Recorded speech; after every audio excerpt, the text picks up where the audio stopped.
The title of this poem was inspired by a line in Vicky Ruiz's Moreno, Blanca y Café con Leche, and the poem itself was based off of Alicia Arrazon's Monica Placios' Latin lesbo comic poem, which was part of the before-mentioned paper.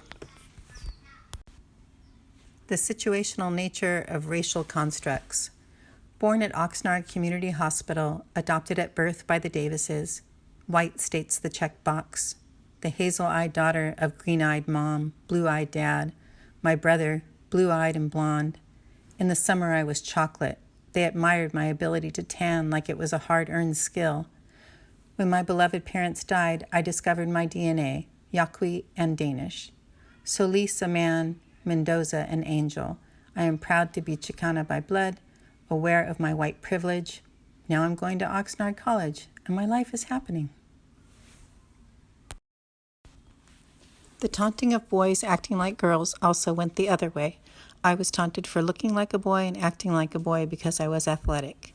In 1972, I played Little League at Statham. It was the first year that girls were allowed to play. Even at the young age of 7 and 8, the boys teased us, asking us if we had our cups in place. We didn't even understand what cups were. The coaches eventually shut the boys down, but not without letting them get in a few taunts. I think most of the coaches didn't want the girls out there either. Most of us moved on to softball the next year. Perhaps it's why I went on to play tennis and cheer in high school, as they are better examples of doing my sex more appropriately. The lack of discussion surrounding our desires leaves a vacuum in which girls are left to define themselves as saints or sinners. Outside of families, friends, and church leaders, there are few who wish to discuss the vast space between good girl and bad girl. Many of those sources are likely to give a simplified abstinence until marriage talk. The lack of information turns quickly into misinformation.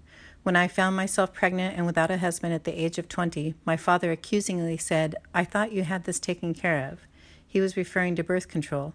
I countered with, "What discussion did we have to give you that impression?" He and I never had talked about sex. I had discussed it some with my mom, and clearly she had shared that conversation with him. My dad and I started talking about everything after that. I don't recall ever being taught in class that Latinas were more likely to become pregnant, but I do recall having that perception, and I don't think that perception was out of nowhere. This course has been particularly helpful at showing the systematic ways in which these stereotypes permeate our academic culture.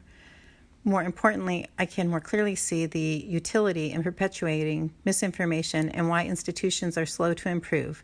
It will require more people, especially white people, to acknowledge the problem and refuse to be complicit in the perpetuation. Our silence is tantamount to complicity. Listed here are some of the ideas or misinformation I received over the years, along with the pieces that we read or studied that helped me dispel them. Don't be too loud. You're not being feminine if you are voicing your opinion. Many of the articles supported that understanding. I'm lucky to be adopted by a loving family. Hearing about children being deported from their families or their parents being deported, all of these stories were impactful. What is my origin story? How many children never know their parents? The burden of deportation on children in Mexican immigrant families. How can I meet my extended and nuclear family's needs while also meeting mine? Definitely delved into that in The Good Daughter and many of the other ones, explaining just those complicated needs. Why did my dad fear my sexuality? What dad doesn't, I suppose. How has the way I do my sexual identity been shaped? Even though the article was about making masculinity, it certainly lent insight into making femininity as well. And what are the concrete facts I can use during BLM discussions? And what can I do as an ally to the movement? Great points in that article. It's discussed so often, and to have a list of facts, names, and call to action, that was a fantastic way to end the semester.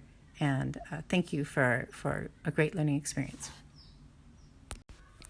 These days, I am just going to school, working, enjoying my grown children and my granddaughter, and looking forward to a bright future back in Ventura County and enjoying the Ventura County Community College.